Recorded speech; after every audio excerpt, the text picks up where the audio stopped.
Hey guys, it's Goosebumps Completionist, and welcome back to Goosejunkies. We're excited for you all tonight because for episode 20, we have decided to dip our toes into more young adult type stories in kids' horror shows. Yes, tonight we're going to be looking again at another Haunting Hour versus Are You Afraid of the Dark face off, and we're going to be looking at the dead body slash dead bodies, and we're going to be facing it off against the Are You Afraid of the Dark episode, The Tale of the Secret Admirer. So stay tuned.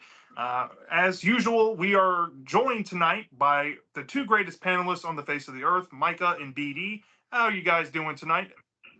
Yo, yo, yo, people and patrons of the night. It is your boy BD. I'm as happy as a pig in mud because I don't know if you guys know this, some of you may do, but these two episodes we're facing off are my favorite episodes from each respective show. So this is probably the toughest battle we've done yet, in my opinion. And spoiler alert, they get very high scores. I mean, I've never been this happy until the first time I got a Chipotle bowl filled to the brim when I tried funnel cake with vanilla ice cream and when I got Tierra Scott by his leaked nudes. Shout out to Dead Body. So I'm excited for this episode. You can share. You can share that file. You know that, Yeah, right? yeah, I'll do it. And how are you doing tonight, Micah? I'm doing great. Just one more day of work for the week, and then I got the weekend. My younger brother has his high school graduation party on Saturday, so we've kind of been prepping for that. And as per usual, Spongy could not make it to tonight's recording, but he does have some writing for us to read off. So he will be our fourth panelist in spirit.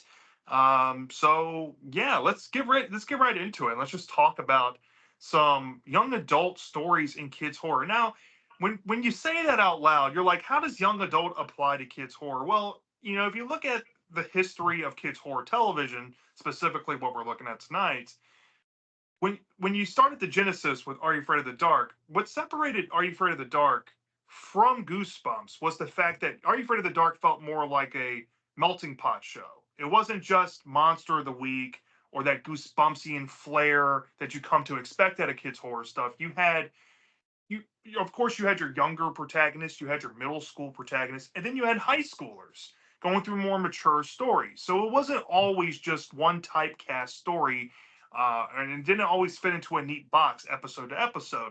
So the variety is what really appealed to Are You Afraid of the Dark fans over watching Goosebumps in the 90s. And years later, when The Haunting Hour came out, it's easy to see that The Haunting Hour, in a lot of ways, is pretty much the spiritual successor of Are You Afraid of the Dark? And the fact that we have two episodes that are really close in this pseudo young adult way from these shows is fascinating to me because they're almost eerily the same. Just tweak a few plot differences, but you have a similar gimmick to it. And the first story was actually based on a short story from a collection called The Nightmare Hour, and it's called The Dead Body. So, Micah, why don't you start us off about the Dead Body short story, and what do you think about it? So the Dead Body short story is the 8th short story in the Nightmare Hour collection, and it's, in my opinion, one of the weaker short stories. It's really short. It's very to the point. Basically, the short story is about a kid named Will, who's kind of known as a wimp in his friend group. He has one friend named Travis, who's also kind of a bully at the same time, which is a little weird. But basically, they're off on this field trip in the woods with I think it was a science class. I can't remember exactly what class it was, but they're out on the field trip going through the woods. And while they're going there, Will ends up discovering what looks to be a dead body. And while everyone in the class is freaking out, Travis dares him to go and touch the dead body. And as he's doing so, suddenly the dead body supposedly reanimates and grabs him.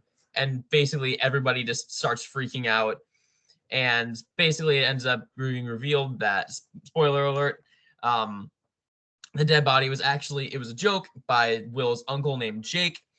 And basically when he gets home that day, he learns something from his mom about Uncle Jake that maybe ties in to make some kind of dark implication to what happened earlier on in the short story.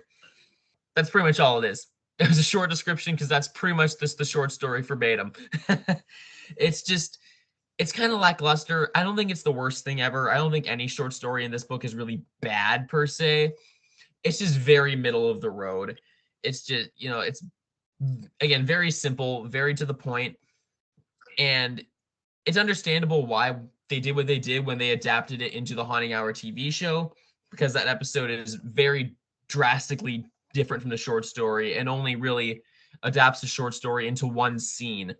And BD can get into more of that when he talks about the episode. But again, short story is very middle of the road. I gave it like a 5 out of 10 even.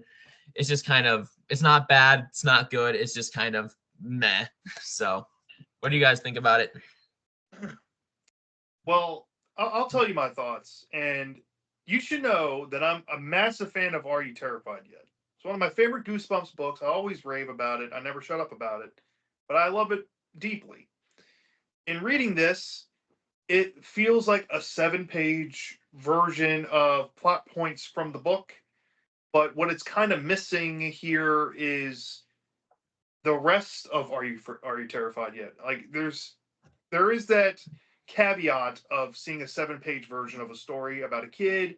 He's going through some hazing or bullying. He wants it all to stop. He just wants to be left alone. It's very Craig Morgensternian, but you don't really feel that you don't feel a monologue from it. You don't feel much weight to the story. It's literally just him setting up a prank with a dead body, pulling the head off, looking like a hero, looking like the tough guy, and then you get a recontextualization at the end about the dead body itself and who it was and perhaps what's happened to the person. But that's about it. I mean, I don't really feel much about it. You know what I mean? It's kind of a shoulder shrug. And especially when we're comparing this to the episode, I can clearly see why the two writers that wrote the dead body episode, when they started the stories that became that episode and then dead bodies later on in season 3, they probably looked at this and said, we can't make this into a 22-minute episode. There's no way. There's not enough story there. I mean, if they wanted to keep similar concept, they should have just looked at Are You Terrified Yet? And just made Will essentially Craig Morgenstern and just transplanted him into that book, and then took that book and made it the episode if they wanted to keep true to the story. But they didn't do that, and I'm kind of glad they did because they created something different. But yeah, it's just kind of fine. It's just, that's how I feel about it. It's a fine short story. It's like maybe like a 3.25 out of 5 stars. Nothing too drastic, but it's only 7 pages. Not a lot to it. BD, what do you think about it? If you could have a textbook definition of the most average campfire story ever, this is pretty much it. When I read the Nightmare Hour short story collection, I've read the entire collection. I've read the Haunting Hour. This is like the most to the point average story ever. I mean, I almost changed my name to Raven Simone. I can pretty much predict everything that happens in these 7 pages before it even happens. And that's because, like Completionist, I love Are You Terrified Yet? It's the only Goosebumps novel that I've given a 10 out of 10. This short story doesn't really make sense at certain points, too, because unlike Are You Terrified Yet? Craig is a guy who's often scared to actually prove himself that he's brave. He's always fearful of things, and oftentimes he doesn't do dares because of the fact that he's a coward.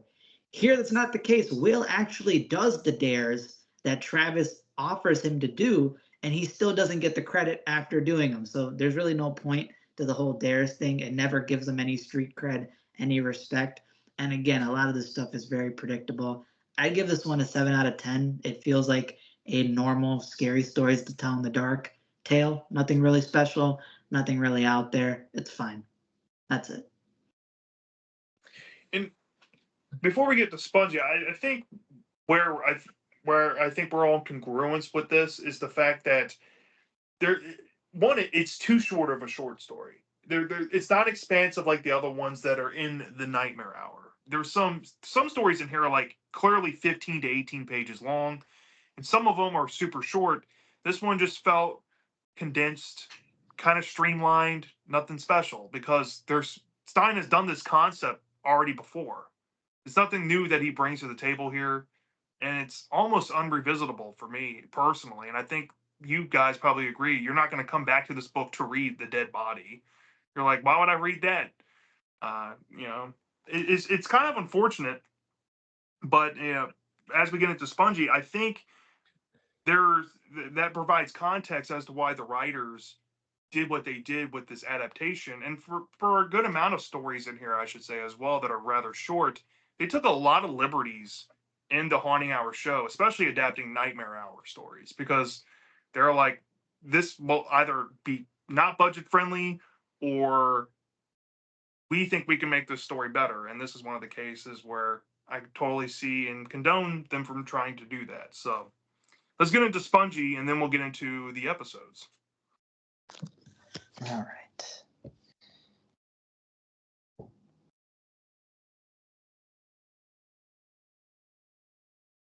So here's Spongy's thoughts about the Dead Body short story. This is how you do a 7-page story. It has a decent setup with the sympathetic kid, and both twists are great. The first is nice and works with the setup, making it feel complete. Then comes the second twist, which ends the story on a note I was not expecting from an R.L. Stine story, being rather emotional. Who knew he had it in him? It's really effective and makes for a great little story. I have no complaints here. And those are his thoughts. I mean, I do see the point. It is kind of hard to judge a 7-page story. I don't think fundamentally it does anything wrong.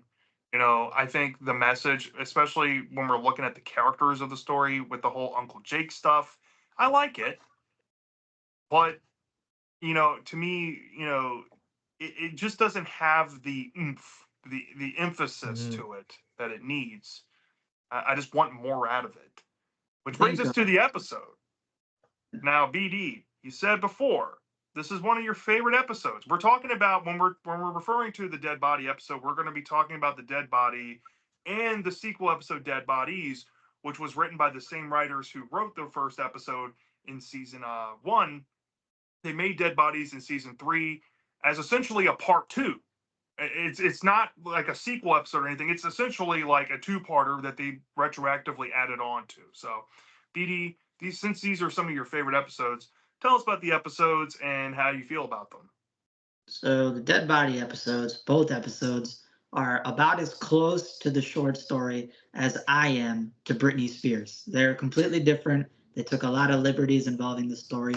So the first episode is about a kid named Will. He's an emo kid, got the classic bowl haircut, played by Brendan Meyer. Shout out to Brendan Meyer, one of my favorite kids horror actors. He basically doesn't get along with much anybody in school. He's got a few friends, but he's sort of like the kid that never gets shine. He's sort of forgotten about. People don't notice him. But there's a girl that he's into. I believe his name Anna. I could be wrong. Maybe I'm wrong about that. But Anna, very pretty blonde girl, played by Tiara Skovby, who I mentioned earlier. If you see Tiara Skovby now, that's all I gotta say. If you know, you know. Tiara Skovby is the popular girl in school, very pretty, and he wants to get to know her. He thinks that she's really nice, but he feels like he doesn't really have a shot with her.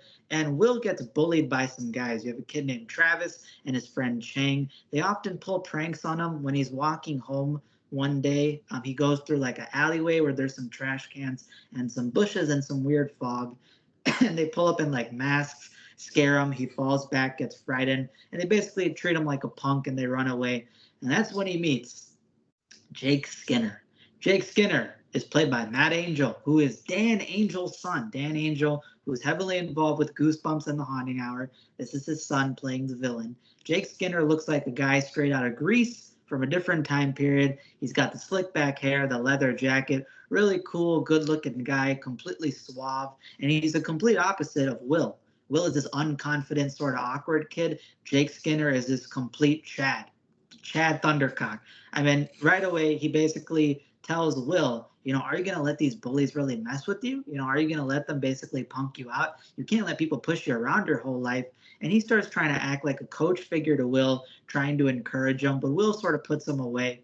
And as the story continues, Jake sort of just keeps on appearing around Will when he least expects him, and he starts trying to basically not manipulate him, but trying to persuade him to become more confident, step out of his shell. And he basically one day makes a contract with Will, saying that, I need you to do a favor for me, but in return, before you actually do the favor for me, I can actually help you out with Travis and Chang. I can get rid of your bully problem. So Will's like, you know what? This is a guy who's been looking out for me. I'm going to trust him. So he decides to take up his deal. And what happens is that the class goes on a school field trip to the woods nearby.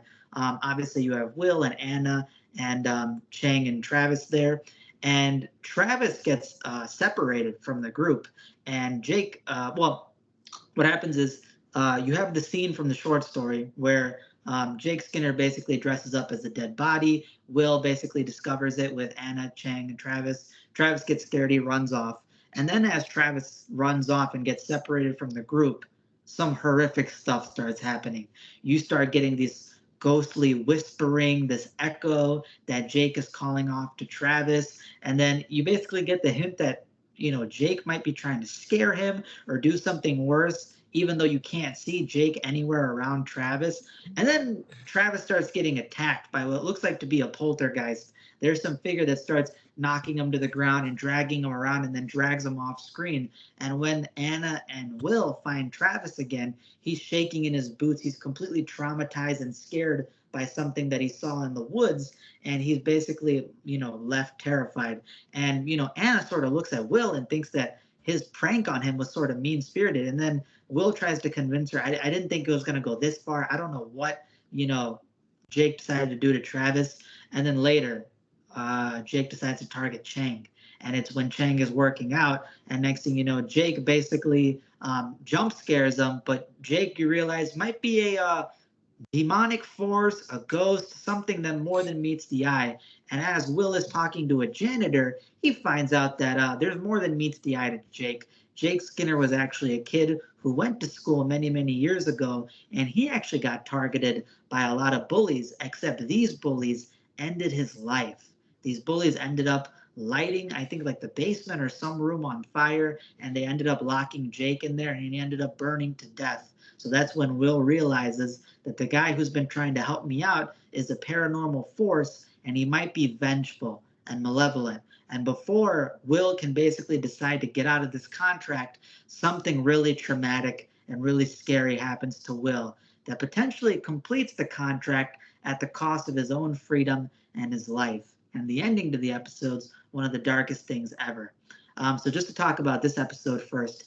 This episode, I gave a 10 out of 10. It's a perfect episode to me. It's one of the scariest episodes out there. Jake Skinner is a fantastic villain in this first Dead Body episode. He's charismatic, he's funny, he's charming. He's got that good guy look, but then you see him scare the shit out of Travis. What happens to Travis in the woods is horrific. That poltergeist action is scary. Him doing that demonic stuff around Chang is horrifying. And what happened to Jake Skinner is really, really dark too, which is why this is basically a pseudo YA episode. And the ending is really, really dark and disturbing. And I think there's a urban legend. I don't know if this is true, but I heard the ending was so dark that people were phoning in to the hub and basically complaining about it because obviously something happens to Will. Will's a very sympathetic main character, and it's disturbing. So this episode's a 10 out of 10. I absolutely love it for how dark it is, how well-paced the story is.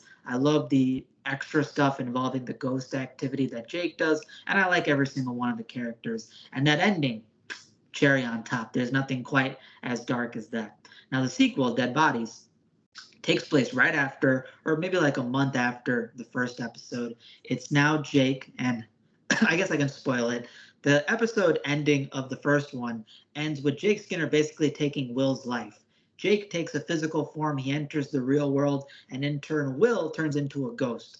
Basically dies, doesn't exist anymore, but he still keeps haunting Jake. So now Jake is with Anna. He's basically pulled the Chad Thundercock ultimate cuck in all of history. He's dating Anna. He's getting off good with her. He's enjoying his life, the life that was stripped from him.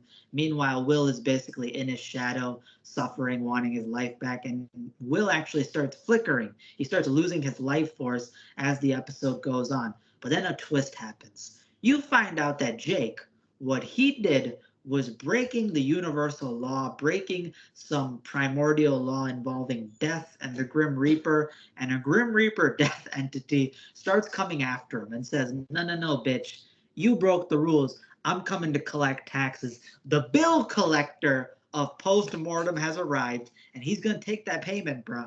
And he starts going after Will. Will's in I think like a garage of his, and this Grim Reaper figure grabs his wrist, and his wrist starts decaying. And Jake realizes that he can't heal his arm. So this is permanent damage. And he finds out that if he doesn't find a new body that he could replace with, this entity could potentially take him out right now while he's the most vulnerable. And the rest of the story is Jake trying to basically survive, trying to get out of this Grim Reaper figure. Meanwhile, Will gets the golden opportunity of a lifetime. Jake is finally in danger. There's a possibility that he could lose, and he might be able to get his life back. So that's the sequel, Dead Bodies. This one I gave a 9.8 out of 10. I don't think it's as good as the first one, but like by this much, a minute amount.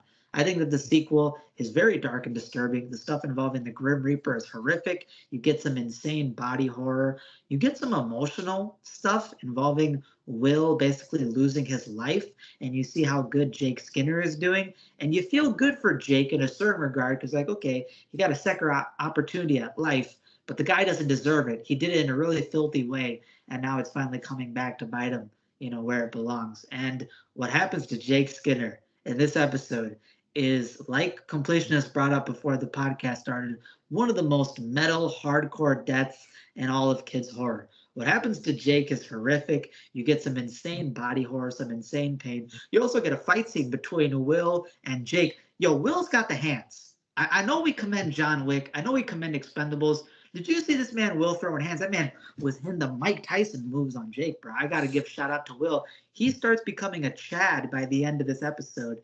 And you actually get a happy resolution. And it is kumbaya, unlike the ending of the first episode. But this is deserved. With how much stuff the characters have gone through, this is a complete ending. It wraps up the narrative. It's not just shock value to be shock value. It's actually a good, well-done conclusion. And I think that this sequel is the best sequel in Haunting Hour by a mile because it actually follows up right after the first story, completes it as one package, and it's amazing. And I'm not going to lie to you. I smiled when Anna and Will get together at the end. It's actually sweet, actually wholesome, not done in a corny way. You actually get the fact that Will actually cares about her more than just, lust and that. And the ending, the very ending is iconic. I love the comb grab. That is brilliant. And those are my thoughts. I would give overall this story 10 out of 10. Amazing. I love it. And I want to hear your thoughts. I guess I'll share mine. Like the dead body was pretty much next to like Catching Cold. I think was one of the first two episodes I watched from the show. And I just remember watching the ending twist of that episode shocked me. So I'm like, Goosebumps never would have done something this dark. I don't even think Are You Afraid of the Dark ever had anything this dark to that extent. And it blew me away and got me hooked on Haunting Hour. And when Dead Bodies came out, I was stoked because I'm like, oh crap, there's a follow up to this. And I remember just being enamored with that story too. These days, I'm kind of glad that most people, it seems like when the people we talk to, combine these episodes into one because really they are just one episode. If you want to treat it separate, that's fine. But I think you're getting the better story if you include both together, not just the first one by itself or the second one by itself, because they both you need kind of information from both to get the full context or close to it. I think the acting performances from Will's actor, what's his name? Brendan Ryan. Yeah, he's great in this. I mean, Matt Angel, both episodes fantastic. Tara Scott, the three main characters that carry through both of these episodes are incredible.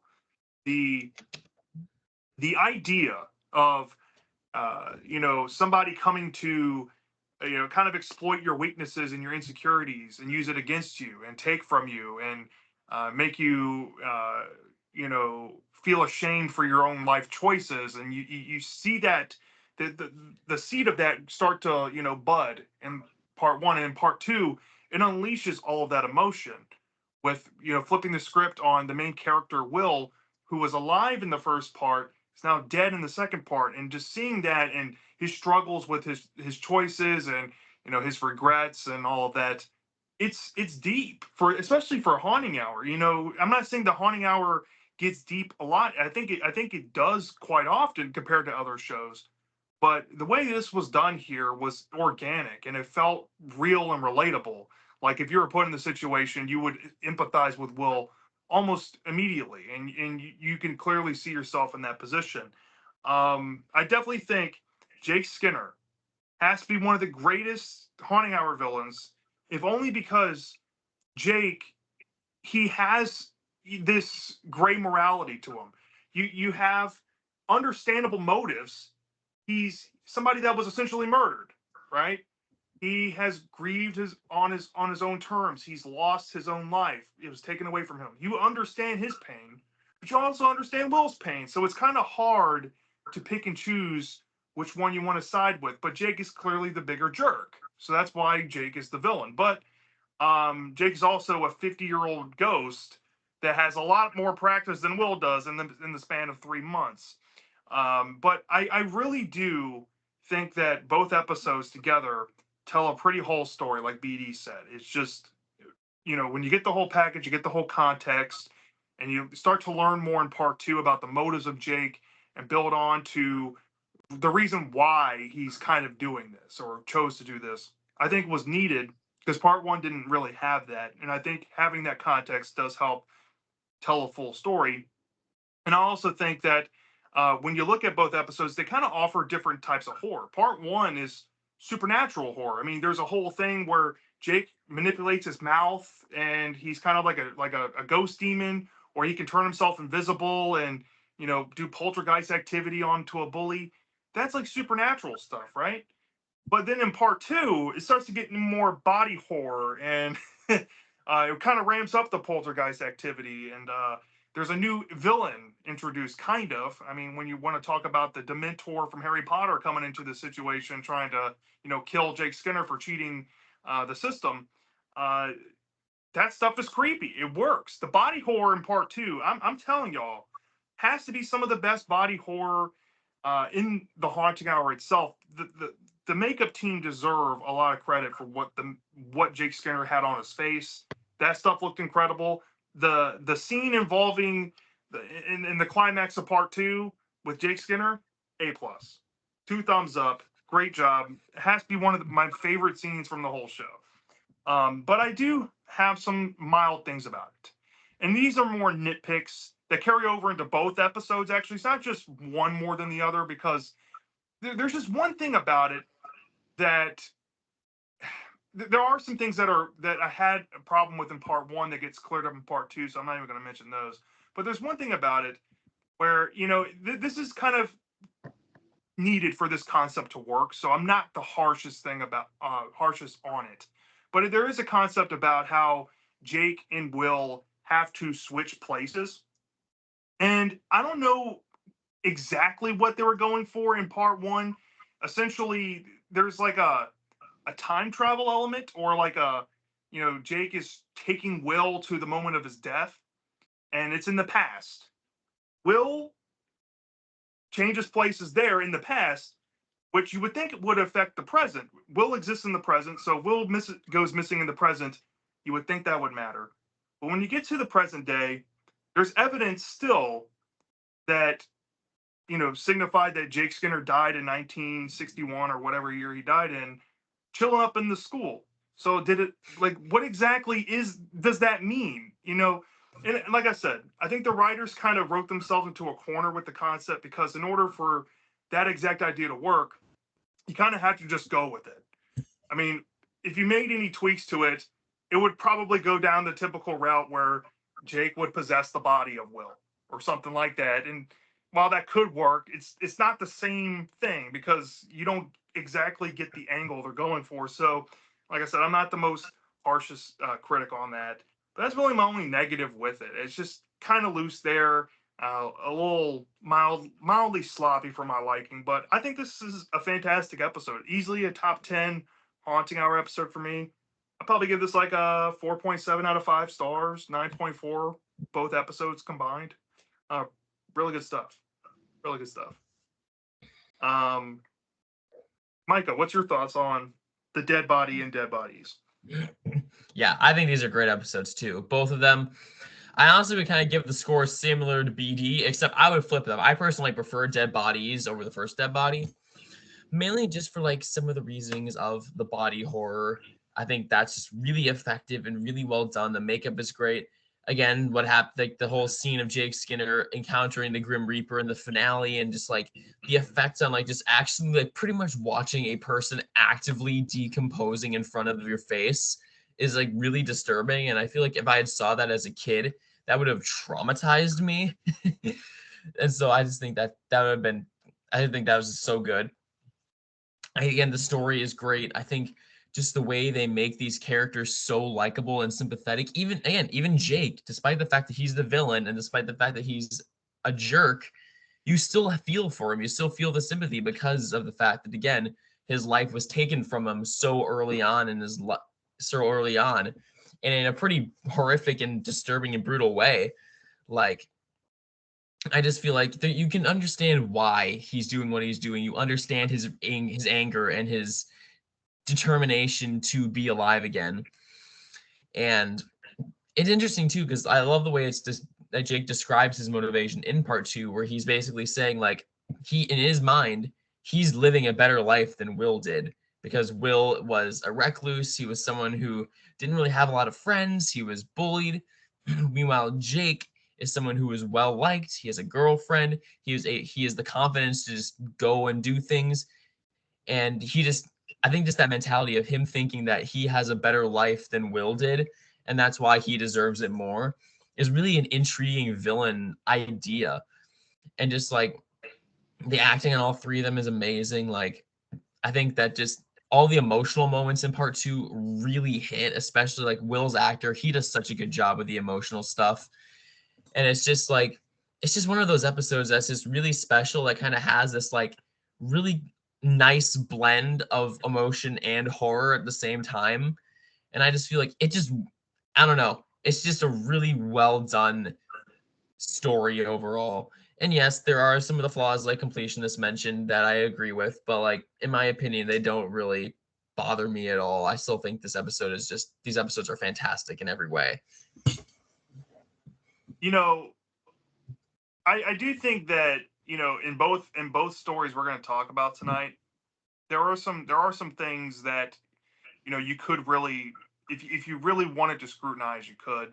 Like there is one thing that I think not a lot of people bring up. It's not quite the big yellow mist coming into the room fiasco thing from Mascot, but there is the thing where, you know, Jake, he doesn't want to be touched by Will for like the first half of the episode. Will goes to shake his hand. He's like, "Don't worry about it." He's like immediately just shoving him off.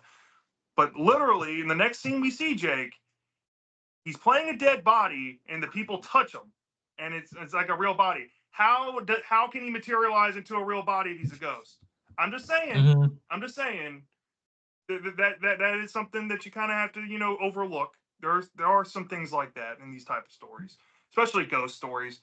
But you know, and like I said, I'll bring up something else that's also really goofy in that kind of way when we get to Secret Admirer.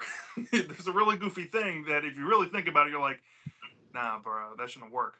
But like I said, I do think that the dead body, despite that one flaw I have, like I'm willing to be more forgiving on it because it tells a story, especially because of part 2. I think with part 2 having all the context dump and all that, I do appreciate the writers when they came back to Dead Bodies. They're like, well, maybe we can build on to things that we didn't even touch on in the previous episode, and they completely, uh, you know, when through providing the context, was able to help bridge the gap from people, you know, connecting the dots. Like, okay, why Jake is doing this? We get an answer there. What's his exact motivation? Oh, he thinks he can live a better life, and he also has a love interest in Anna, I think the character's name is. So he's essentially wanting to have Will's life. Look, quite literally, he wants to have his girl. He wants to have, you know, his chance at existence. He thinks he can do it better.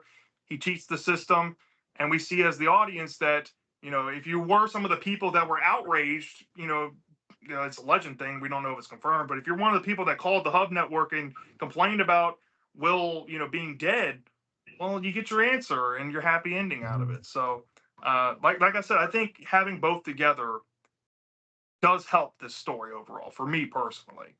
I definitely agree with you, Micah. I like Dead Bodies more, but that's just a preference thing. And I'm curious to see what Spongy says about both of these episodes because I really don't know where he lands with these. Never really heard him talk about them in depth like that, so this will be interesting. BD, whenever if you want to add anything before we get to Spongy, go ahead. Yeah, I was gonna add two things before I get into Spongy. So first off, I just want to give my biggest flowers to Matt Angel. Matt Angel, you're one of the best actors out there. I think that Dead Body and Dead Bodies is one of the best showcases of his acting potential because the reason why Jake Skinner is not only just such a good villain, but I've never seen a person gaslight and manipulate in such a good way as Jake. Like he's genuinely a charismatic, lures people in. You get a lot of emotion out of him. And one thing that I did want to highlight about his character that I think we brought up in an outside discussion, it can be questionable as to why he chooses Will out of all people compared to like let's say one of the bullies or anybody else because you would think that he would sympathize with Will because Will got taken, Will basically is getting harassed by bullies. Jake lost his life to bullies, so why is he targeting this kid? But I think a good way to kind of offset that, I don't know if any of you guys maybe picked up or thought about it, but Jake's situation with the bullies was much different to what Will's situation is, where Will is a loser who gets picked on by bullies.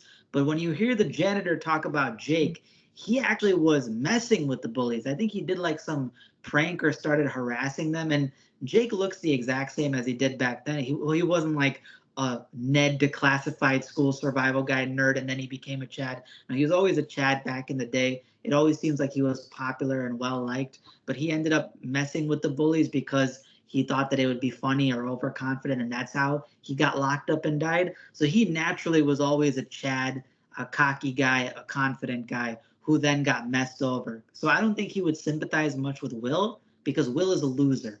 And Will is the complete opposite of what he has always been. He's good looking. He's dressed well. He's confident.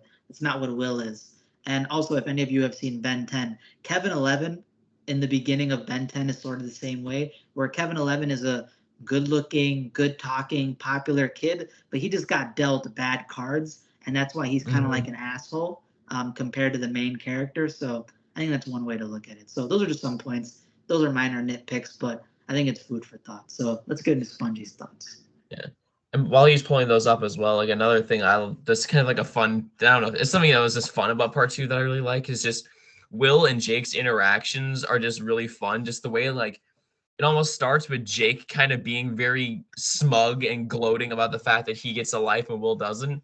But the instant that Jake starts to rot away and the Grim Reaper comes to him, Will suddenly gets that chance to just kind of get up and start mocking him back and just kind of has this like almost it's just very satisfying to see Will have this suddenly start feeling this upper hand on him. Like I always love that line where he's just talking to Jake and he's like, I may not be getting my life back, but something tells me you're not keeping yours. I don't know Oh, why. I that just that is a uh, good line. I 100% agree with you because I think that is mhm. like, I mean, I want to keep it brief because I want to give Spongy's thought. He wrote a lot, but I think Jake is definitely like that perfect Chad Thundercock guy. So when you see him finally get scared and break, you're like, oh damn, the big boogeyman is actually coming down. And I think that Will gets his Yeah, comeuppance that way is pretty smart. yeah. And like the way he manipulates Anna too in that scene on the hilltop where he's like Oh almost yeah. telling her like you want me to die. Like he's like again Oh yeah. gaslighting her and like being extremely manipulative and trying to make her feel bad about what's going on to him. It's not even on her. Yeah, Matt Angel, he did such a good job with that. So Spongy wrote a lot. So let me write the dead body episode. So I remember how even back in the day this was a popular one, hence the sequel. I don't know how I would have expanded this short story, but I give them credit for the creativity of how they did it by making Jake the villain.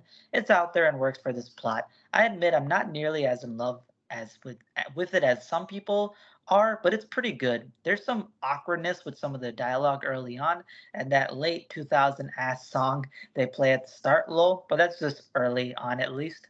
It's not the most eventful story, but it has good build-up.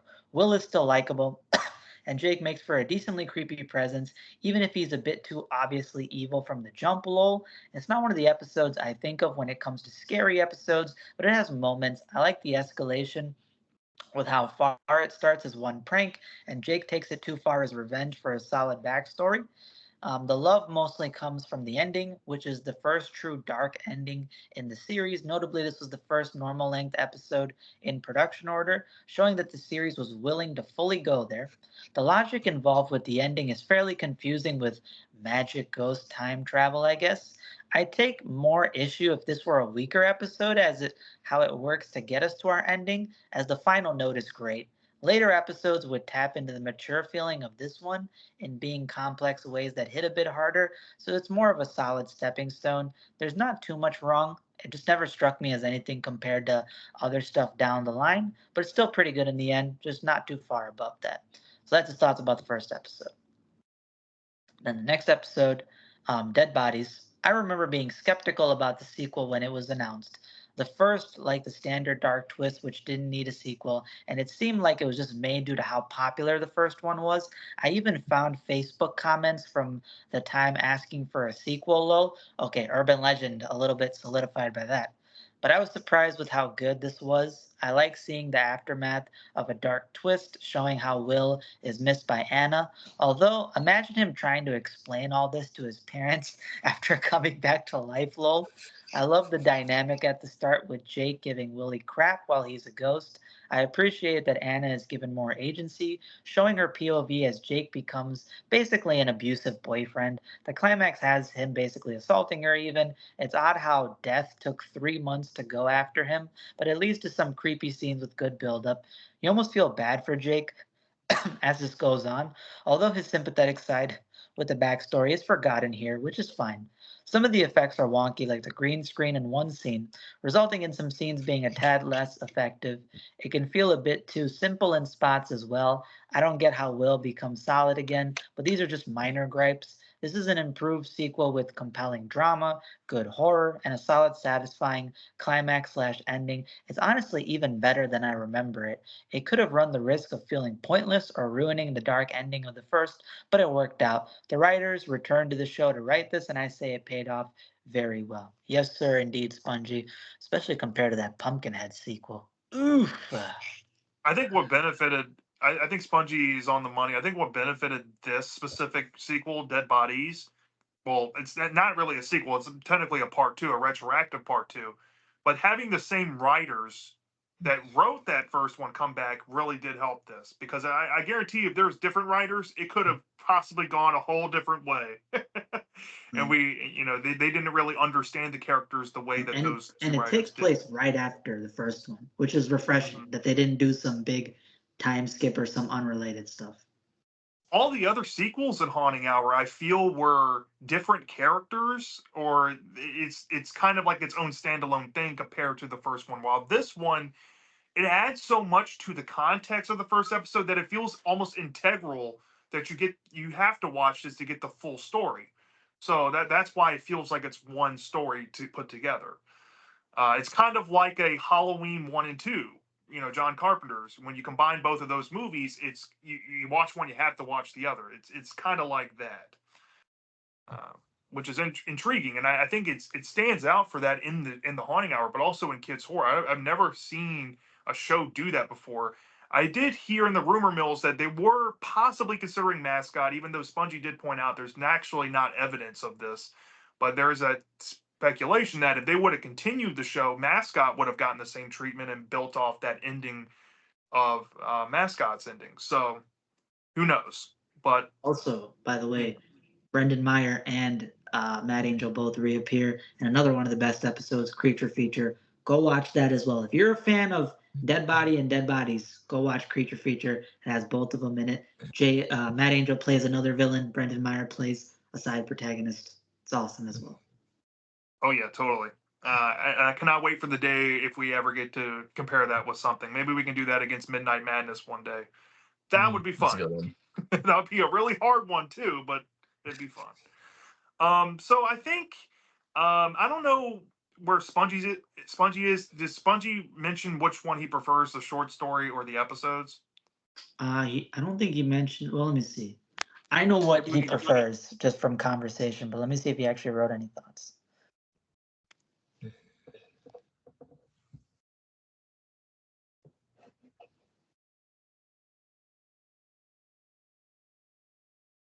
Okay, no, he didn't say it. But I have spoken to Spongy before, and he did say he likes the short story. I don't know how he feels about Dead Body, the sequel, but I know he likes the short story more than the episode adaptation. For the same, basically the same thoughts that he gave initially about how he feels about the short story. And then he said dead bodies. He said it, in conversation. I think it's close to the other episode we're going to talk about, Secret Admirer. And since I can already build off of kind of what I know, I think his answer is going to be that I think that he might like dead bodies more than the short story. So Spongy could probably go either way, but either one's fine. And the rest of us, I think we're solid that the episodes are better. Like clear as day, clear as Definitely. day better. Yeah. There's just you take that short story. It's literally one scene in the first episode, and then that's all you really need to know. I mean, you get the short story out of it at least, but the episode just offers way more to it, and it just feels more whole. It kind of feels like what a book would feel like if Stein took the book and made it a full thing. So yeah, I think we're all in consensus on that. So that leads us to Are You Afraid of the Dark? And this episode from Are You Afraid of the Dark, The Tale of the Secret Admirer, I said it in my review. I think this is one of the most overlooked, best Are You Afraid of the Dark episodes in the whole show. And the fact that this came out in season 6, the revival, the first revival season from 1999, is mind boggling. But at the same time, when you look at the time it came out, obviously it came out at around the time where young adult horror was making a comeback in the 90s. I mean, you had Scream in 1996, Scream 2, I Know What You Did Last Summer. You had Halloween H2O. I mean, the Kevin Williamson effect was in full swing. So, Are You Afraid of the Dark kind of trying to make something that appeals to that demographic in that kids horror friendly way was kind of surprising to me. And they didn't do this just once. They actually tried it again in season 7 with The Tale of the Last Dance, which I definitely think also has a pseudo young adult feel to it. But this episode shocked me when I first watched it for just how riveting it was and how well made it was. And I want to give a shout out to Mark Soulard, who directed many episodes from the show. I definitely think that this is his best directed episode. And the writer of this episode, fun fact, I learned this today, and this might actually shock you. Eric Weiner, this was the only episode he wrote for this show. You know what else he co created? He's a very prolific younger kids television writer. He wrote for Cyber Chase on PBS. He wrote Little Einsteins for Disney, and he co-created Dora the Explorer. So the creator of Dora the Explorer wrote this episode. Mind-boggling facts. There you go. So yeah. Well, anyway, the Tale of the Secret Admirer is about this girl named Maggie, or at least that's her nickname. And she is kind of like a homely girl. She has the typical 90s bangs going on. She looks a lot like Jennifer Love Hewitt in I Know What You Did Last Summer. And I am not shocked if in the slightest if somebody told me that they literally chose this actress because she looked like Jennifer Love Hewitt. It's too on the nose, and I think it's funny, and I think it adds so much fun to it. But anyway, she is quiet and shy. She doesn't get much male attention, but she's hit that age in high school where maybe she is starting to get attention because there's a secret admirer giving her anonymous notes, asking her to meet him at this wood shop in the school, and she doesn't know how to feel about it. But there's a hint in the first note that insinuates that he's going to be nearby her locker. And when she goes to her locker later, she sees this jock guy who she's kind of interested in romantically, or maybe she has a crush on this guy. But since he's around his two friends, he has to kind of put on a front in front of his friends and act like the girl ain't crap and treats her like a big jerk. And this rubs her the wrong way. She's like, well, if he's my secret admirer, why is he being so mean to me? Well, she takes this to heart. She goes home. She starts crying. And her mother consoles her and says, you're at that age where boys start giving you attention. When I was your age, I started getting attention, and she has a heart to heart with her mother and says, "Well, I don't have the same circumstances you did, Mom. I'm not that attractive. guys aren't into me. I'm too shy. I'm not that outgoing. Kind of pouring out her insecurities to her mom, and her mom doesn't really know how to help the situation. So she says, "We can talk about it later. Me and your dad are going to step out for a little bit." Well, when that happens, she kind of nods off, but when she wakes up, she's in a home alone. It's getting dark outside, and this is probably my favorite part of the whole episode. There's some wind, cranking the wood outside on the panels. There's some, branches rustling the windows. She decides to go down and investigate a weird noise that happens. She sees that a door is wide open, and this freaks her out, as it would anybody, because your first instinct would be somebody has broken into your home. There's an invader inside. She closes the door, starts to investigate around the house. She finds herself in the bathroom and sees an anonymous note written in lipstick on the mirror saying, "Will you be mine?" or something like that. And this freaks her out. She starts screaming uncontrollably. She thinks that she sees somebody in the shower curtain. And through the screaming, she has attracted the attention of the jerk jock guy from earlier in the story. He decides to come in the house and help her. And through investigation, it's a jump scare fake out thing within the bathtub, and it was just a robe hanging up. And maybe the girl is just seeing things because when she checks the mirror again, the lipstick stuff isn't there anymore. So she's like, maybe I'm just kind of losing my mind. Thank you for coming to help me. The guy apologizes for being a jerk, and she starts to think, well, maybe he is my secret admirer, right? Well, she goes back up to her bathroom to wash her face, collect herself, and she sees for the first time this half burned face of a stalker wearing a leather jacket in the mirror behind her. She screams bloody murder uncontrollably and that typical horror way, and it's so believable.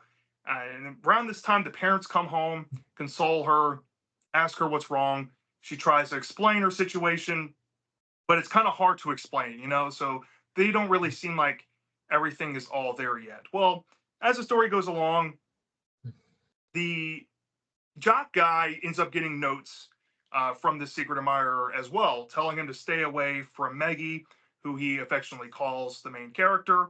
And for the rest of the story, he decides to ask Maggie if, if the secret admirer is perhaps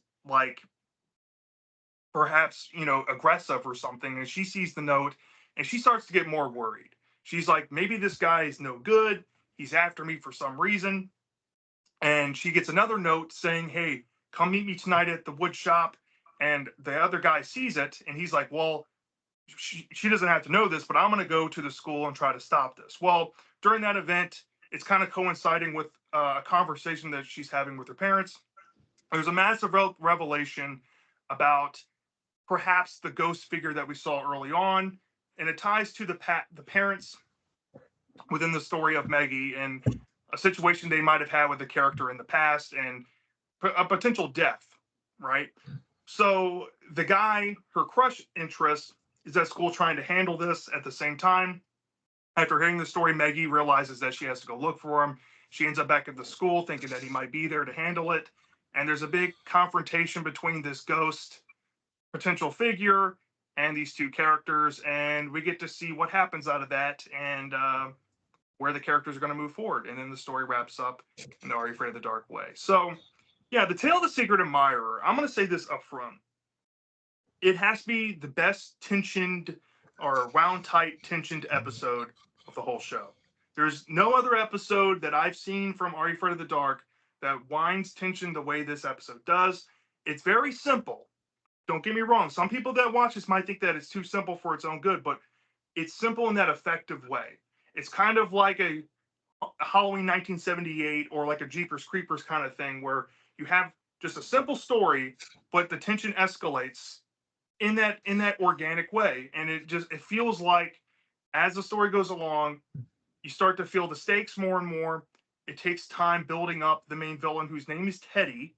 He's that two-faced Batman looking villain thing. Fantastic prosthetic work from Are You Afraid of the Dark? I don't expect anything less from that show. That's one great thing that from that show that they did very well normally was makeup effects. He looked incredible. When his face was shown, it was shown in blips until we got to see him in full effect in the climax, which made that even more terrifying, and you really buy into that. I will say this: the home scene where Maggie is by herself has to be probably the scariest sequences of scenes in the entire show, bar none. And the way that was executed is kind of like Night Shift in Dead Man's Float level mastery, where it's able to kind of capture the horror of the situation. But I think this has to be the one scene from Are You Afraid of the Dark that I think about the most when I think about well shot scenes. The way the angles that Mark Soulard was able to introduce into this episode was incredible. The writing of the characters, I really liked Meggie as a character. She was empathizable. I liked that the jerk jock guy kind of had his own arc at the same time. It was mildly dynamic where you got different character POVs in the story, which I thought was refreshing for the show as well. The setting being in the school was kind of average, but the climax made up for that. The wood shop was kind of creepy. There's a lot of things in there that catch on fire, and it leaned into that dark storytelling that young adult stories that you'll probably find in Fear Street would lean into. And fun fact, there is an Eric Weiner that also ghost wrote Fear Street books, and I wonder if the same guy who wrote this episode wrote for Fear Street, but we have to tie that together. But anyway, um, I'm just blown away by the quality of this. I mean, I think I have really no issues with it. I probably give this like a 5 out of 5 personally. And the fact that the creator of Dora the Explorer wrote this episode is metal to me. Absolutely crazy. So I'll pass it on to whoever wants to go next. BD, do you want to go next about your thoughts on the Tale of the Secret Admirer? Sure, I can go next. So, The Tale of the Secret Admirer is my favorite episode in the entire show. And off rip, it gets the exact same score as The Dead Body. It gets a 10 out of 10, a perfect score. The reason why I love this episode so much, there's only 2 episodes in Are You Afraid of the Dark I give 10 out of 10. One is The Tale of the Night Shift, and I think The Tale of the Night Shift is the embodiment of dark elements, the show's elements, put into the best way possible.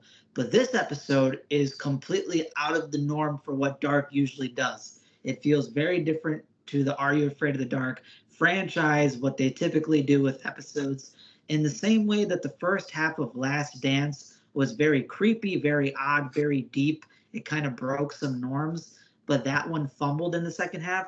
This has those dark elements, except it executes the emotion, the story, the plot, everything well, and wraps it up into a great package. Some of the things I love about this episode is the main character.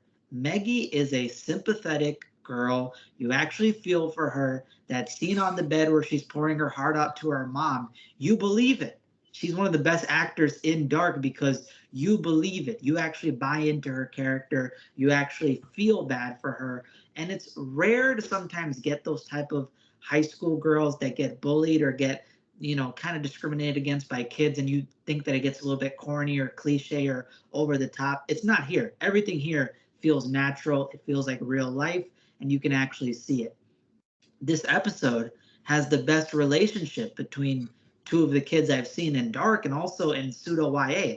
I mean, if you compare this to Long Ago Locket, which is the relationship in this episode is natural. I like the jock guy. He actually genuinely cares about Maggie. They both get along well, and they actually feel like a good couple. The same way that Will and Anna made me smile at the end of Dead Bodies is the way that these guys smile. But I think these guys are even a better couple than those guys. These guys just feel very natural, feel very to the point. Teddy, one of the scariest villains in all of Are You Afraid of the Dark. Like brought up, he looks like Two-Face from Batman. The guy is terrifying, and I'm willing to bet that this episode and Teddy inspired Jake Skinner. Because when Completionist saw this episode and he recommended it to me to watch, I brought it up and he was like, yeah, I noticed it too, which is that Teddy looks a lot like Jake Skinner in Dead Bodies. He has the half-burned face, which Jake Skinner has. He wears the leather jacket like Jake Skinner does. He's got the same hair, but this came out before that. So this is actually probably inspired it. So I got to give it credit for that.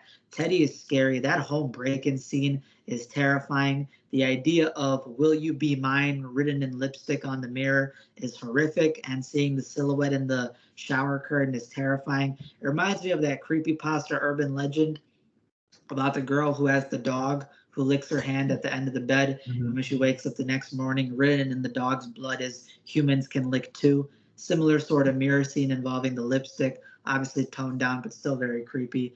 And when she goes down, and it's "you gotta believe me," but it's done in a realistic way. People don't believe her; they think that she's going crazy. And when she sees them pop up behind her, that is some anime villain level of teleportation, creepy stuff. It was horrific seeing that. The climax scene involving the workshop is creepy. You got buzz saws that start going off. You got the explosion. I don't care about the CGI. It was still effective for what it was. And also the fact that there's the theme of the sins of the father go to the kid. The fact that the father basically brought this upon his daughter is something that's really important. The fact that her family actually dealt with this trauma and now she's going through the same situation, but she's given the opportunity to learn from the mistakes and correct it for the future. That's very clever, very well done. This is a fantastic episode. Again, 10 out of 10, perfect score. I'm shocked that Dark was able to produce this because I think this is a timeless episode. I could have watched this every single year and I'd still love it, the same way I feel about Dead Bodies. So I'm surprised that they have similar stories and yet they still have the same level of content. And all I'm going to say is the comparison between these two, where I got to pick one, is going to be as hard as nails. So I got to think this over. This is a tough one. Yeah, before we get into Micah, I brought this up, about Dead Body having some goofy stuff. The one thing that I'm willing to overlook here, because it kind of fits into the whole ghost having some goofy wonky stuff, is the vanishing ghost lipstick on the mirror. Okay, I'm sorry, y'all. If you write lipstick on a mirror and you see it and then you look up and then it's gone, I mean, in a split second like that, if it's lipstick, come on now. Come on now. There's no way you can tell me there's ghost lipstick out there. That doesn't exist. Okay. Just saying. All right, Micah, what's your thoughts on the Tale of the Secret Admirer? I thought this was a pretty solid episode. I wasn't as in love with it as you guys are. I don't know why. I just think it's just because Dark is kind of a really mixed bag for me personally, especially when you're comparing some like Haunting Hour, which I love dearly. Like, there was a lot of great stuff in this episode, don't get me wrong. But it was kind of a similar feeling I had to when we looked at Watcher's Woods last week for me personally, where I feel like my expectations were set really high from your guys' praise of it, that it kind of was disappointing to me when I watched it personally.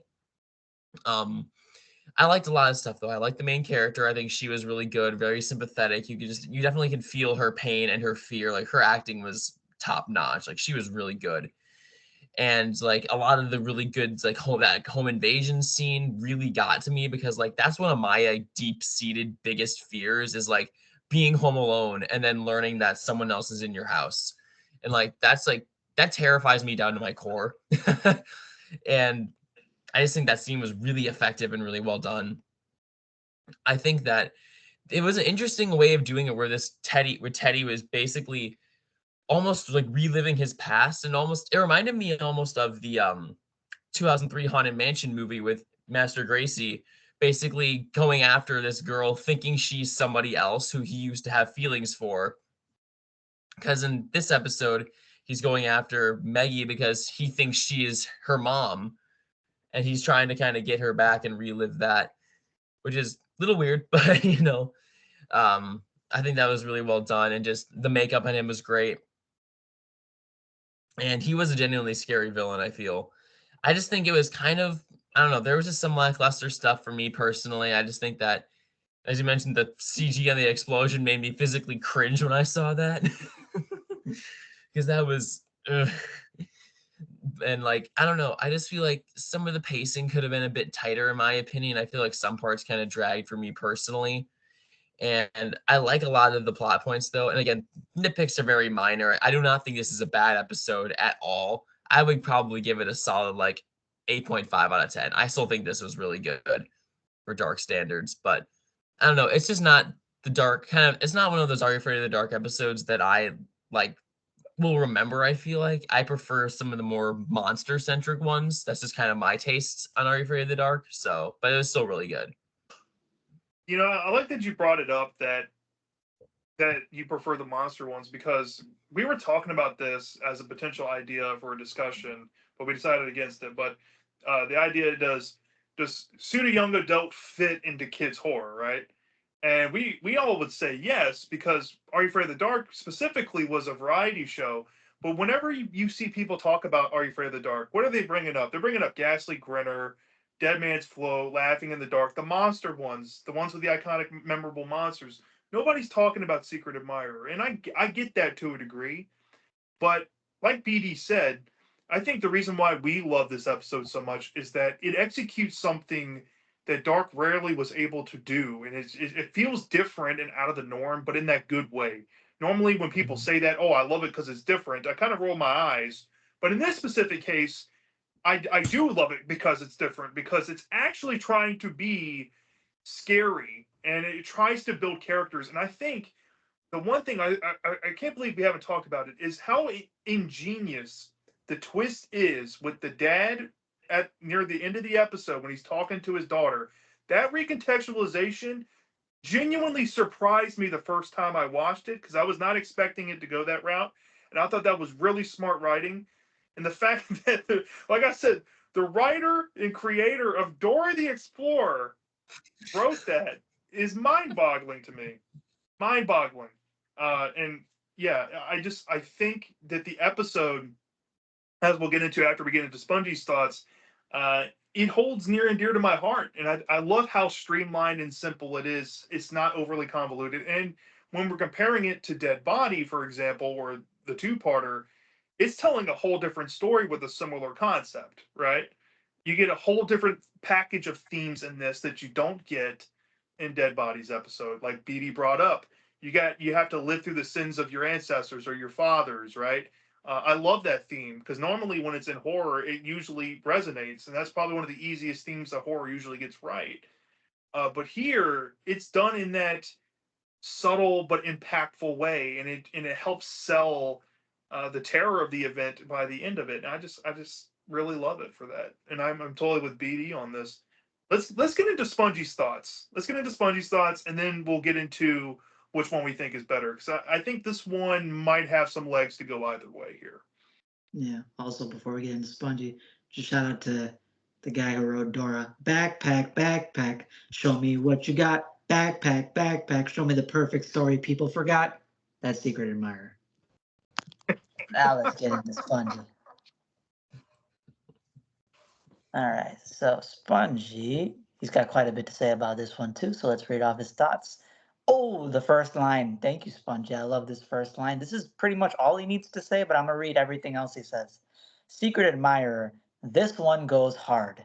This has a lot of strong atmosphere the show can have, which has been missing in season 6 up to that point. Preach, brother, preach. There's a lot of it here with solid tension and direction, using little things like wind in a scene, as basic as that is, being a ghost in the house. There's a bit in the bathroom that made me go, oh shit. Of course, it being an incel stalker ghost just makes it scarier. Maggie is easy to feel bad for, and there's some good drama setting it up. It can be melodramatic, which this season falls in a lot, but it worked well for me. The music can be a lot charming. The music can be a lot in a charming way. We got parents who actually care, with them tying into the ghost backstory. The backstory itself has some good tragedy for the dad, which makes it a shame that he's gone after that, lol. Pacing is solid, although there is one minor romantic misunderstanding, which is a bit pointless and annoying. Maggie has one line at the end that undercuts things a tad and is a bit convenient to how things fall into place for history to repeat itself. And there's a bad CGI explosion we didn't need, but that's it for the issues. I appreciate the toxic masculinity theme in here. Seriously, men wanting to be overly macho causes all the problems in here, including how this ghost refuses to take a hint. Avoiding the macho way of solving problems ends up being the solution, and it's tied into the story well. It's extra bit of commentary that's done well and still relevant today. There's a solid mix of commentary, scares, emotion that works quite well. Having something to say that still applies today helps it make one that stands out. Really good stuff. I will say that this one, I will say that with all the tilty shots through the whole thing, the director has serious Ron Oliver envy. Lol. I can tell that's a diss to the director, but I thought the director did a great job directing that house scene. I mean, I know it goes in and out of the tilt, but I think that adds a fun dynamic to that whole sequence because as she's moving her head, her direction of her head is where the camera's following, and I thought that was Yeah. really good. I've never seen something done like that. Yeah, it was. I thought it was great. I don't know what he's on, but yeah, I do agree that it is a great "Are You Afraid of the Dark" episode. I mean, we all gave it pretty high scores, and some of us gave it a perfect. So let's start off with Spongy here, and let's read off what he has to say about which one he prefers, because this one, I think this is going to set the tone for which one that wins. I feel. Let's see.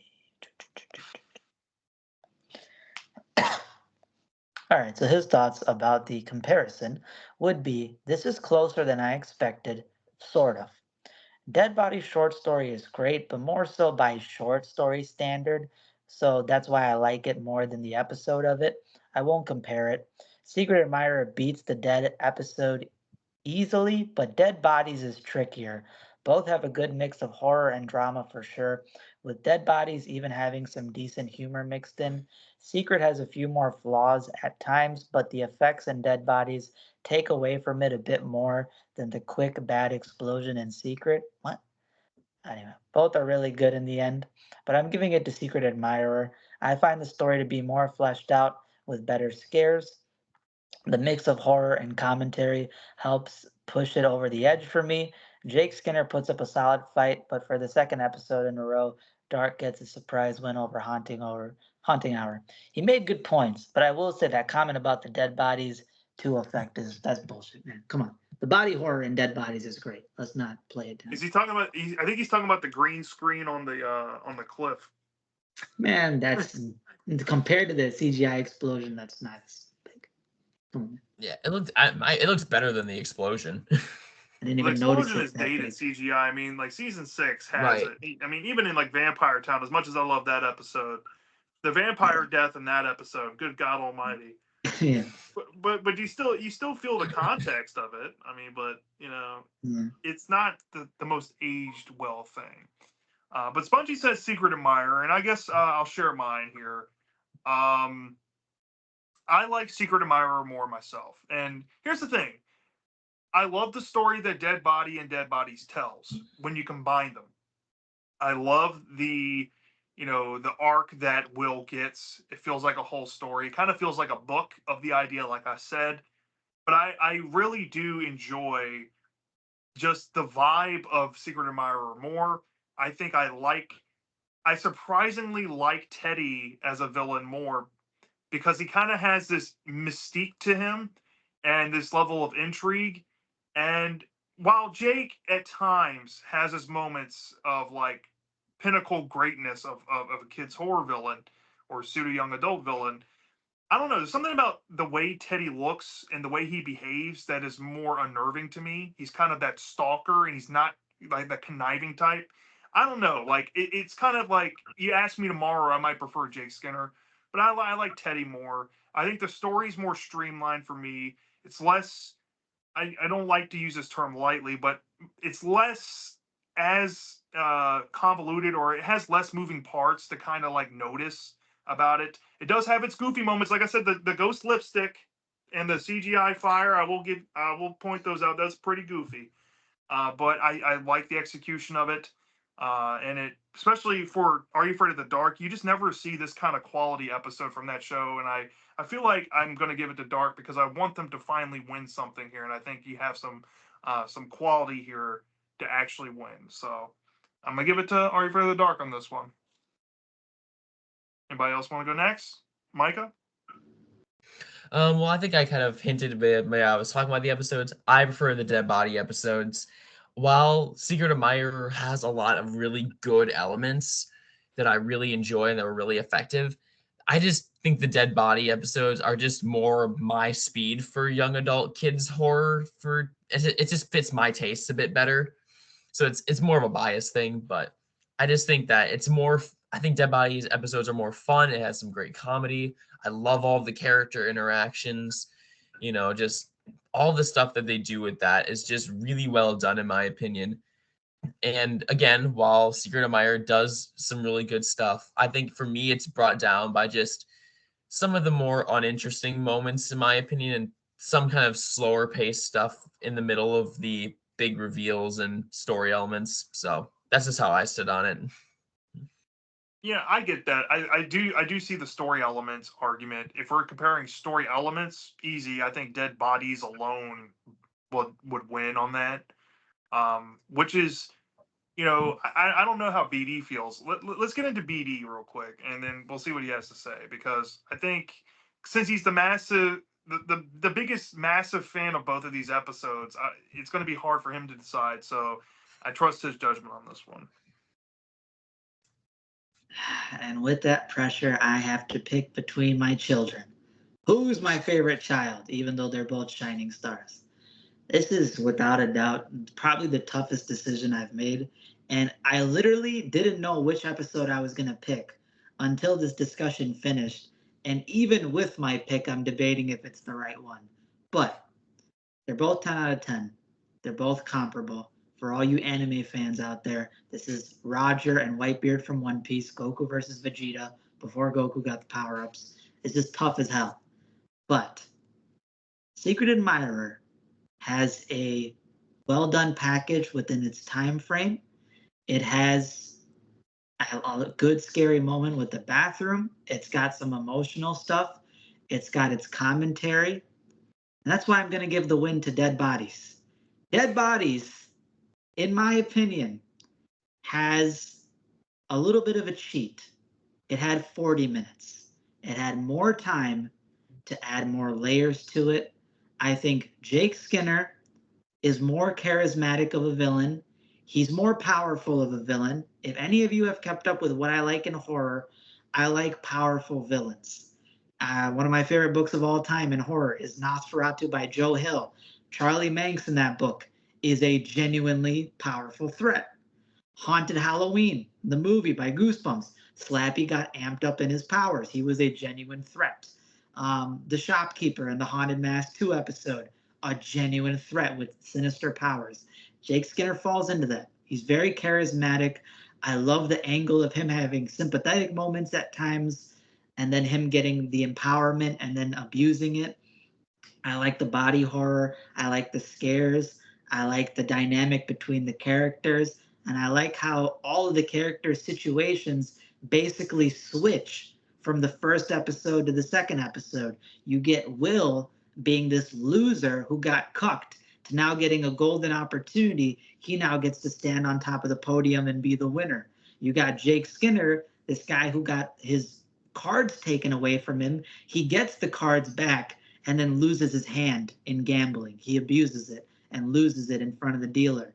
You got Anna, who pretty much stayed the same, except instead of buying into lust and going after the guy that she thought was good for her, she found out the guy that's really good for her. The guy who may not be the hero in a lot of people's eyes, but is the hero to her because he actually cares about her. He actually wants her to achieve better, while Jake Skinner was just manipulating her and using her kind of like a trophy for his own gain. So there's a lot more layers to the Dead Bodies. I think it had the time advantage. If Secret Admirer had 40 minutes, maybe it could have won. Maybe if it had more time, less time restraints, maybe you could have added more. But I think that just in terms of the story alone, Dead Bodies win. And unfortunately, that means there's no winner. It's a tie. So maybe in the comments, let us know down below what you think. But my pick is Dead Bodies. Yeah, we no longer have a big panel to help break a tie. But if we had to entertain a tiebreaker, we usually go with which one had a better concept. And, I'll give it here. I think Dead Body has the better concept, or Dead Bodies, I should say, when you combine them both. I definitely think it's a more whole story than Secret Admirer. I think Secret Admirer is a short and sweet story. It is effective for what it does in that traditional young adult kind of way. It feels like it would be a Fear Street book kind of idea, and it probably would work as a full book if it wanted to be that.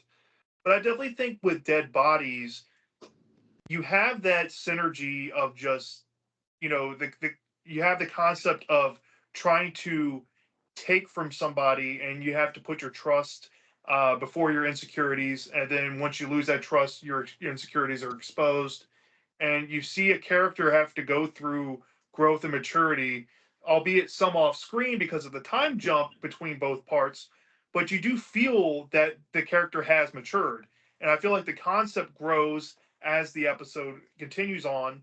And I feel like where the story ends up feels more satisfying in that earned way than Secret Admirer. So I'll give you that. I'll give it to Dead Bodies.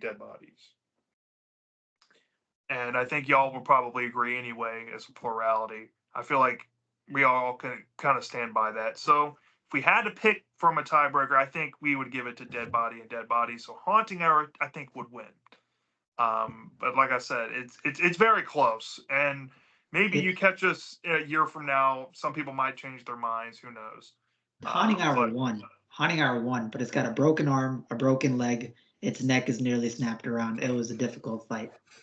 yeah, and that's what I'm saying. Like when I say that the Haunting Hour is the spiritual successor of Dark, not only that in terms of its style, but when we compare these episodes, you can clearly see that Haunting Hour definitely maybe took some inspiration, like BD implied about Secret Admirer going to Dead Body and Dead Bodies. There could have been that inspiration there, but they still were able to kind of build on that and make it their own. It's not just ripping something off, like probably a future episode we're going to talk about. Uh, but yeah, very close, very very close on this one. And let us know down in the comment section which one you would lean, because we're kind of torn on this ourselves.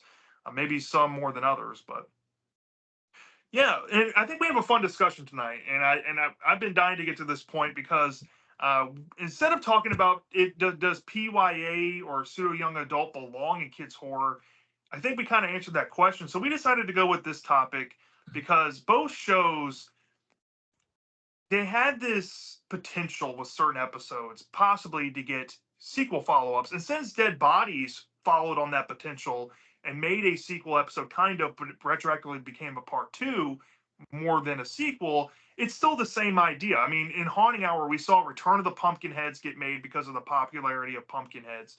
And then we saw the Return of Lily D episode, which happened because Really You, the inaugural episode, was super popular and everybody wanted to see another Lily D episode. And then if you want to count that rumored mascot sequel, it almost happened. So this show was all about doing that. So we wanted to kind of pick up on that and say, well, let's pick an episode from each show if we want to pick from different shows, or maybe I think Micah said he's going to pick two Haunting Hours, so that's fine. We're going to pick one episode from each show that we think deserved a sequel, from Are You Afraid of the Dark and Haunting Hour. And BD, let's start off. Did Spongy make anything before we get into it? Because I think he might have for this. I'm not too sure. He did because I asked him to. So let me read off his thoughts. Yeah, let's read off Spongy first.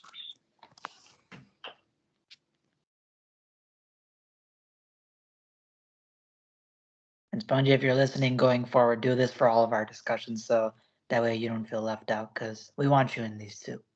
So, looking over the list, not many Haunting Hour episodes seem clearly sequelable. That's a hard word to say. But I said that for Dead Body, and that managed to actually work out. So you have to be careful not to mess it up and just repeat the first. I'll go with, for Haunting Hour, The Most Evil Sorcerer. It ended up with the witch ending up in modern day. So you could have a standalone sequel with her causing havoc or something. That could be fun.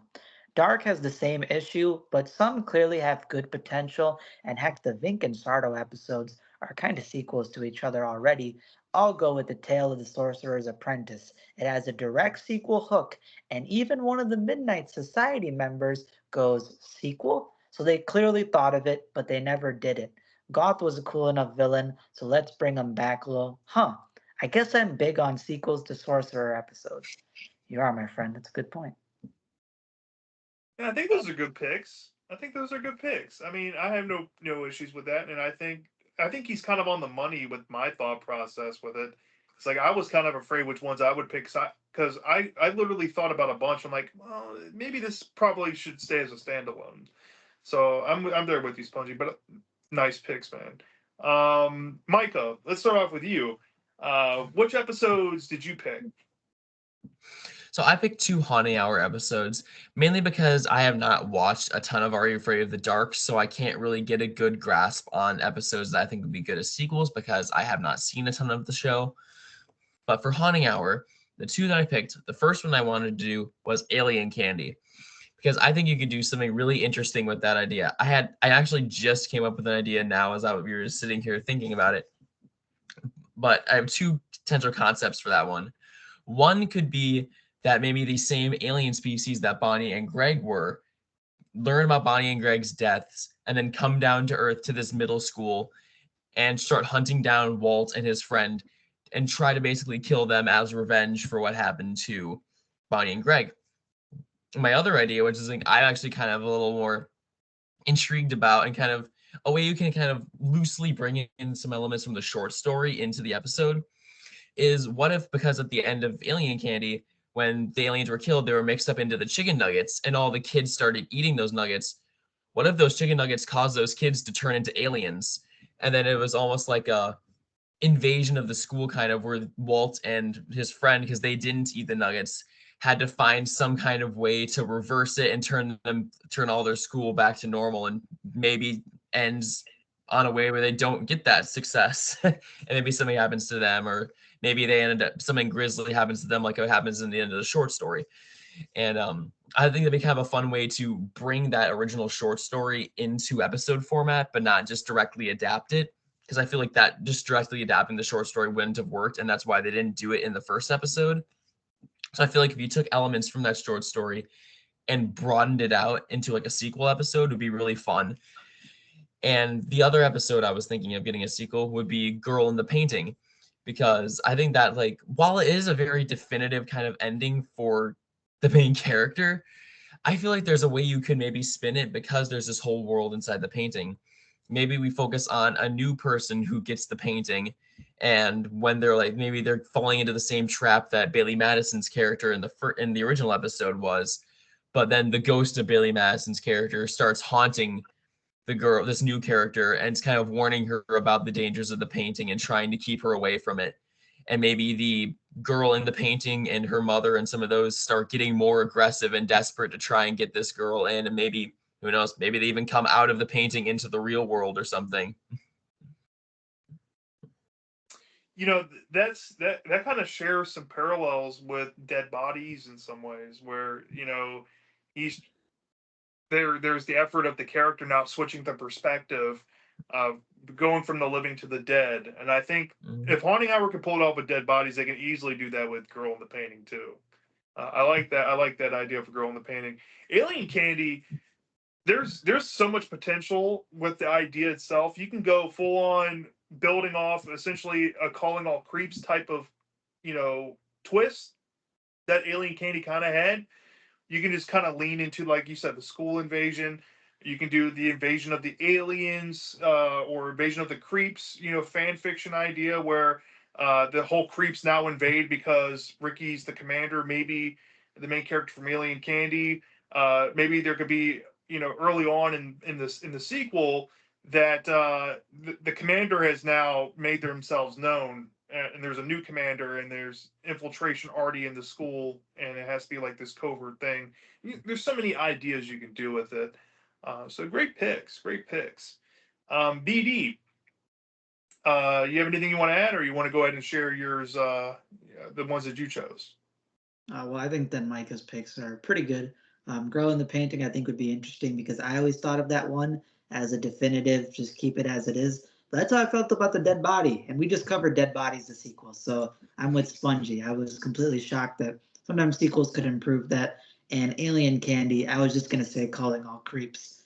That could easily be a type of ending to that concept. So I like those picks. My picks personally, the one I picked for Haunting Hour, I didn't know had the urban legend at all of potentially having a sequel. I was unaware of that urban legend, but my pick was Mascot. The reason why is because I think Mascot has a lot of mystery involving the school and Big Yellow that was never explained. I'm not going to cover anything involving the mustard gas farts, no lore behind that. But the actual origin of Big Yellow and the school, I think you could make a sequel.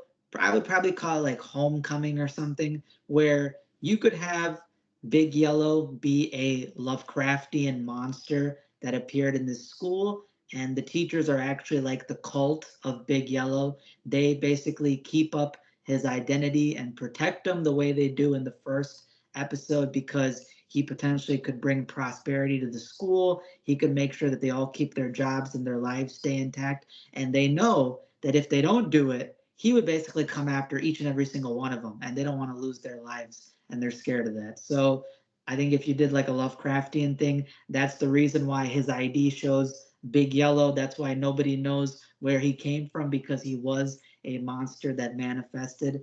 And I actually get that inspiration from a creep show comic, the first creep show issue comic called Shingo. Shingo was a story about a birthday party entertainer, this giant big yellow looking monster that was like an orangutan Barney dinosaur mix. That turns out that he was actually a demon that existed for a long time called Shingoku the Ravener. And he used to eat kids. And that Shingoku the Ravener is Shingo, the birthday party entertainer in the modern age. The same way Pennywise the Clown, if you had Pennywise the Clown at a circus, he's not going to have a human ID. His ID will probably have Pennywise the face on it because he's an interdimensional figure. So that's my thought behind it. I think Mascot easily has room for a sequel. Have the main character who saw his friend Willie or whatever get eaten, have him try to rescue the other kids. I don't have him try to save the guy in the stomach. That guy's cooked. He's done. But have him try to save the other kids, and you can make that into a plot. For Are You Afraid of the Dark, my pick is actually a Dr. Vink episode. And that's unique for me because I'm not a fan of Dr. Vink. Hot take. I don't like Dr. Vink, but the one episode of Dr. Vink that I do like, because of how charming it is, how well done it, the concept is Midnight Madness.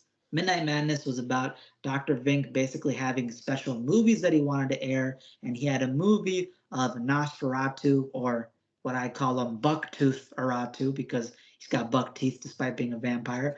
And Nosferatu came out of the movie and actually started attacking people. And this movie had special qualities. Everybody came every single night of every single day to watch it, even though it's the same damn movie they're seeing 1,000 times. So have Dr. Vink go to a new theater, introduce some new movies, and do Universal monster homages. We know Dark has the practical effects.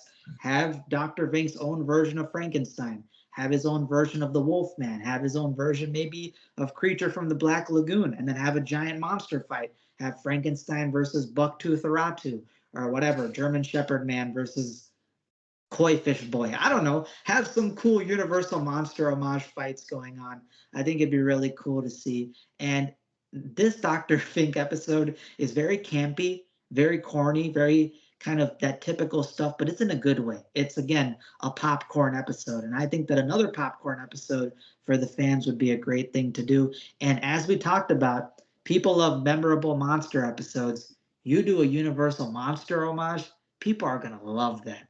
They're going to absolutely love that, especially if Dark does their own take on it. So those are my picks. I like the idea of Vink kind of, instead of getting like dangerous soup or something, I kind of wish that Vink kind of stuck to one theme like Sardo did. Like he's a magic shop guy, he's giving you magic props. Vink is kind of like that, he's that kooky inventor, but I kind of wish that he just picked a lane more specific, like what is he inventing? And Midnight Madness seems to be like the perfect thing. He's trying to create something for cinema, right? He's creating these new virtual reality things. You can make a virtual reality story out of it, or he has this new camera projector that plays movies that come to life, or the camera reel comes to life. I like that kind of lane idea, but I like the fact that you want to build onto having more monster movies in Dark because they did monsters so well, and that's pretty much the bread and butter of Are You Afraid of the Dark is the monster stuff. And first thing that comes to mind is like Frankenstein meets the Wolfman, one of my favorite black and white Universal monster movie. You have a monster fight episode? When do you ever see that in kids horror? I mean, name one. That would really stand out. So I like that idea. Um, Mascot as well. There's a lot you can build onto that. There's so many question marks involving the origin of the mascot himself, Big Yellow. I actually mentioned this in my issues with mascot, especially with the gym teacher being so coy about when he sees that the Big Yellow's lair has been tampered with, and he's telling the kids like, oh, sorry man, I just saw that somebody broke in. Like, do you not know that Big Yellow lives down here? Like, there's so many unanswered things. The cult angle that you brought up, I thought was always the go-to answer. I always said that the guy should have told the kid immediately, hey man, we got to make sure the kid is sacrificed. I know it sounds messed up, but we got to keep Big Yellow happy. You guys invaded his lair. He's upset. It's either him or us. And they could have just introduced that aspect, and that could have helped that ending be even more darker than it was. But that's kind of building off that idea I had about it, and I like that. I think that's the natural progression of the story. If they were to make a sequel, is to build on this. Everybody's in on the secret, but the kids. All the adults know. Maybe even their parents know about Big Yellow because they probably went to the same school as them. So they could have built way more on the idea, and I do see the potential there. So yeah, great picks, BD. Now my picks. I guess I'll start off with my haunting hour one. I'm a massive fan of concepts that you don't have to have returning characters for, or concepts that work and you don't have to. You can tweak a lot with it, but the general gist of it can stay the same and work multiple times, like the gimmick or the formula, right? So I picked one that I think has huge potential with that idea, and that is Creature Feature. However, as much as I love the characters from Creature Feature, kind of similar to Beatty's idea on Midnight Madness, I don't feel like you need to have the same characters here. I feel like you could have a whole different cast of characters, a whole different movie that the drive-in plays. The first one was paying homage to 50s sci-fi that was popular in drive-ins.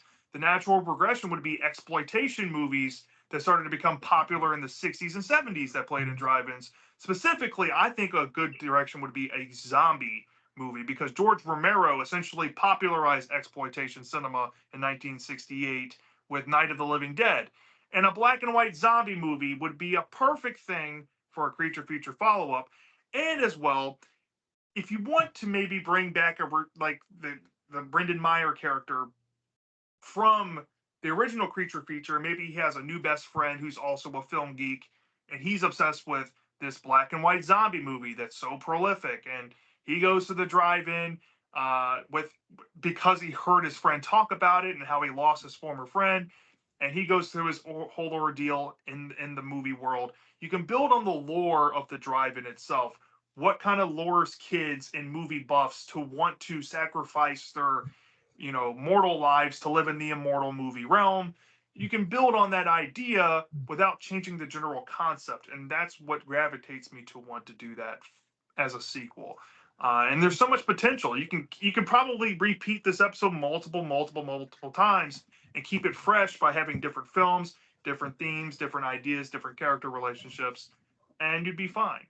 So Creature Feature is an obvious pick for that reason. As for Dark, I went the opposite direction. I think out of all the episodes that I wanted to see these returning characters come back, I actually would love to see a sequel to The Tale of the Curious Camera. Now, I love Eddie K. Thomas. I loved him in American Pie. He plays the guy who gets with Stifler's mom. He's a talented actor.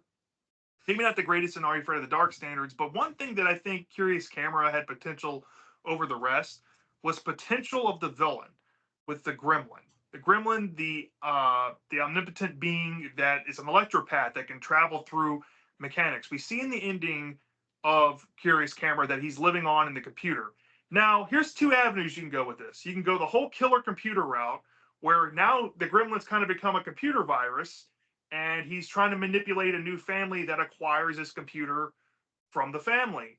Or you can keep the same characters and they think everything is solved. Well, the gremlin now has uploaded himself to the internet, or possibly he breaks out of the computer and he probably goes back into a television somehow and enters into a local TV broadcast. And now the whole, on a small scale level, not like a big city or anything, because this is Are You Afraid of the Dark budget, but you can have, multiple houses in the neighborhoods having their electronics being compromised by this Max Headroom like villain who's now infiltrated the airwaves, has pretty much crashed the media, and maybe you can go kind of fun with it and kooky. Have the FBI or the FCC come down and have the over the top men in suits and the headphones and the vans come in and just be overboard with it, but you can be fun at the same time.